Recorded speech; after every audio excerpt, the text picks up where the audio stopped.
ये याद रखिए कि जब अंदर में जिसके लिए कुछ करते हैं वो चला जाता है तो कहते निधन हो गया। जब निधन हो गया तो बाहर के धन की आवश्यकता खत्म हो गई। बाहर का जो भी हम धन इकट्ठा करते हैं या मकान बनाते हैं, गाड़ी लेते हैं, कोई भी हम पढ़ाई करते हैं, नौकरी करते हैं, व्यापार करते हैं, तो उसका लक्ष्य तो सिर्फ एक ही है। तो कौन सा लक्ष्य है कि अंदर में जो कुछ विद्यमान है, जिसका रहने से हम बोलते हैं, सुनते हैं, देखते हैं, अनेक प्रकार के कार्य करते हैं, वो अंदर वाली चीज़ बनी रहे। तो अंदर के धन को बनाए रखने के लिए बाहर जो कुछ इकट्ठा करते हैं उसका भी नाम हम लोगों ने धन रख दिया है। ठीक है, कोई गलती नहीं है, लेकिन प्राथमिकता है कि अंदर का धन बना रहे। तो अंदर का धन कैसे बना रहेगा? आज तक सिद्ध हो चुका है कि क्रिया युक्त ध्यान करने वाले को मृत्यु पर विजय होती है।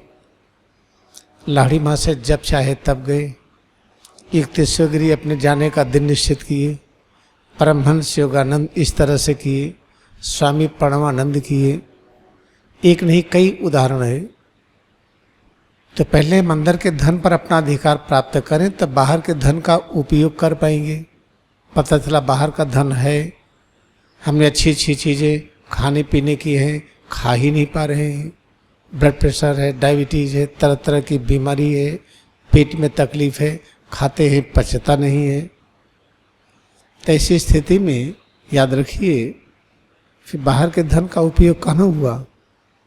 तो प्राथमिकता है कि अंदर का धन हमारा बढ़ता जाए, अंदर का धन शरीर के प्रत्येक अंगों में अच्छी तरह से व्यवस्थित होता जाए। तो एक चीज़ ये भी देखा गया कि अगर अंदर का धन व्यवस्थित होता है तो ऐसी घटना घटित होती है कि बाहर के जिस धन की आवश्यकता होती है वो स्वतः आकर्षित होकर के पास आने लगता है। पता चला कि साइकिल की आवश्यकता है तो साइकिल आ जाएगी, मोटरसाइकिल की आवश्यकता है तो मोटरसाइकिल आएगी, कार की ज़रूरत है तो कार आएगी। बिना ज़रूरत के नहीं आएगा, लग्जरी के लिए नहीं आएगा, दिखावे के लिए नहीं आएगा कि हम बड़े हैं। और आवश्यकता कैसे पता चलेगी? अंदर के धन के बढ़ने पर बाहर की चीज़ें आएंगी। तो ये सब जो होता है इसका लक्ष्य क्या है कि हम सब मानव अनुभव करें कि हम परमात्मा की संतान हैं और हमारा वयस्क रूप पैगंबर का है। पैगंबर का अर्थ क्या हुआ? जैसे भगवान राम और कृष्ण थे, ईसा और बुद्धा थे, जैसे कबीर साहब, नानक देव जी थे, ये सब पैगंबर हैं। महात्मा गांधी, ये सब पैगंबर हैं। अच्छी तरह से याद रखिए, तो अंदर के धन के श्रीवृद्धि के लिए तैयारी क्या है, योजना क्या है, कैसे हम करें। हम क्रिया योग ध्यान एक सुनिश्चित आध्यात्मिक वैज्ञानिक प्रक्रिया है। आप करिए तो ऐसे होने लगता है। जब अंदर का धन अच्छी तरह से एक एक जगह पर विस्तार से फैलने लगेगा तो जिन वस्तुओं की आवश्यकता है स्वतः पास आएंगे। हम उनके पीछे क्यों भागे हैं? आप करके देखिए, आता है कि नहीं? जब योगेश्वर के 5 पांडवों को अंदर के धन के विस्तार की क्रियाएं कराई और उनको पता चला तो जो खांडव था, खंडहर था, इंद्रप्रस्थ में बदल गया। तो अगर अपना भारत देश खंडहर की तरह है, अव्यवस्थित है, तो इसमें करना क्या है? इस देश के नागरिक को क्रिया योग ध्यान करके अंतर में जो व्याप्त धन है हम उसका विस्तार करें, एक एक जगह पर विस्तार करें।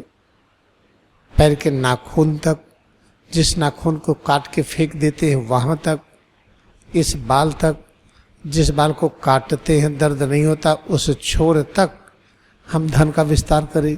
ये सब कैसे होगा? बस क्रिया योग ध्यान करते जाए। तो याद रखिए, ये सिद्ध हो जाता है। अगर हमें सच्चा व्यापार करना है, जिस व्यापार के करने से हम पैगंबर हो जाते हैं वही व्यापार करना है। जिस व्यापार को करने से डायबिटीज हो जाए, ब्लड प्रेशर हो जाए, गठिया हो जाए, हार्ट की बीमारी, दुनिया भर की तकलीफ हो जाए, उस व्यापार की आवश्यकता ही नहीं है। इस देश में, जिसे भारत देश कहते हैं, इसमें आध्यात्मिक शक्ति चाहे कितनी भी खत्म हो गई हो, इतना अवश्य ही बची, अवशेष रही कि 1100 वर्ष तक जो गुलामी हुई मुगल की, और कई 100 वर्ष तक गुलाम रहे अंग्रेज की, हमारी भारतीयता नहीं गई। हमारी भारतीय संस्कृति विद्यमान है। भारतीय संस्कृति क्या है? जब शरीर छूटती है, हम जब श्मशान घाट पर ले जाते हैं तो कौन सा गीत गाते हैं? राम नाम सत्य है। राम नाम सत्य क्या है? राम कौन है? विष्णु की शक्ति। विष्णु की शक्ति क्या है? जो शक्ति सबकी रक्षा करे। वो कौन सी शक्ति है जो सबकी रक्षा करती है? उसी को अहिंसा कहते हैं। अहिंसा क्या है? हिंसा का अभाव। हिंसा क्या है? मृत्यु। तो याद दिलाया जाता है कि ये जो हुआ, ये मृत्यु की घटना नहीं है। जैसे हम पानी रखे, पानी गर्म हुआ और भाप बन करके उड़ गया, तो पानी मरा नहीं। हमने हाइड्रोलिसिस किया, पानी अदृश्य हो गया हाइड्रोजन ऑक्सीजन के रूप में, तो पानी मरा नहीं। जो राम नाम सच है, जो हमें गीत गाते हुए श्मशान घाट पर जाते हैं, ये बताता है कि हम अमर हैं। तो अमर हैं, तो इसको जानने से फायदा क्या हुआ? तो पैर की अंगुली से सिर तक जो भी अनुभूतियां हम करते हैं, अमरता की अनुभूति है। तो जानने के लिए कि हम कहाँ से आते हैं और कैसे छोड़ के चले जाते हैं, इस विज्ञान को जानने के लिए इस महासूत्र को पकड़ना होगा कि सिर से पैर की अंगुली तक हम इसमें एकाग्रता बढ़ाते जाएं। जितने तरह की अनुभूतियां हो रही हैं, यह अमरता की भिन्न भिन्न तरह की अनुभूतियां हैं। जैसे पानी बर्फ के रूप में, भाप के रूप में, हाइड्रोजन ऑक्सीजन के रूप में, उसी तरह से समझे पैर की उंगली से सिर तक इसमें जो कुछ अनुभव होता है, तरह तरह की जो अनुभूतियां हो रही हैं, ये सब अमरता के भिन्न भिन्न डायमेंशंस हैं, अमरता के भिन्न भिन्न स्वरूप हैं। तो हमारा लक्ष्य क्या है? इसको जान लेना कि हम कहाँ से आए हैं, ये जान लेना कि हम क्या करें कि जब तक हमारा लक्ष्य पूरा ना हो जाए तब तक रहे। हमारा लक्ष्य क्या है? पैगंबर के रूप में रूपांतरण। ये क्या होता है? जैसे रत्नाकर ध्यान किए और वाल्मीकि में बदल गए, तो पैगंबर के रूप में बदले कि नहीं? जिन्हें हम मोहनदास करमचंद गांधी कहते हैं, पैगंबर के रूप में महात्मा गांधी है कि नहीं? जिन्हें हम सिद्धार्थ कहते हैं, पैगंबर के रूप में महात्मा बुद्ध है कि नहीं? इस तरह से हमारा सिर्फ एकमात्र लक्ष्य है पैगंबर के रूप में रूपांतरित होना। इसके लिए अगर हम नौकरी करते हैं तो ठीक है। अगर नौकरी करते हैं और हमारी समस्याएं बढ़ रही हैं, तो नौकरी हम ठीक तरह से नहीं कर रहे हैं। तो किस प्रकार हम नौकरी को ठीक तरह से करें? क्रिया युक्त ध्यान से ज्ञान मिलेगा। व्यापार हम ठीक करें, क्रिया युक्त ध्यान से ज्ञान मिलेगा। हम शासन व्यवस्था कैसे करें देश में, क्रिया युक्त से ध्यान मिलेगा। बिना क्रिया युक्त के विशेषज्ञ हुए अगर हम एमएलए, एमपी हुए, मिनिस्टर हुए, मुख्यमंत्री हुए, प्रधानमंत्री हुए, याद रखिए हम राष्ट्र को सही दिशा में नहीं ले जा पाएंगे। हम अव्यवस्था को दूर नहीं कर पाएंगे। इसलिए निष्कर्ष है कि अब समय आ गया है कि क्रिया युग का दीप हर घर में जले। ये कैसे जलेगा? आप ही उसके लिए सूर्य होंगे। तो आप अभ्यास करके स्वयं ये दिखाइए कि आप समस्याओं से मुक्त हैं। लहरी महाशय ने दिखाया था कि समस्याओं से मुक्त हैं। स्वामी युक्तेश्वर गिरी ने दिखाया, परमहंस योगानंद ने। तो उनके इस कृतित्व से क्रिया योग फैला है।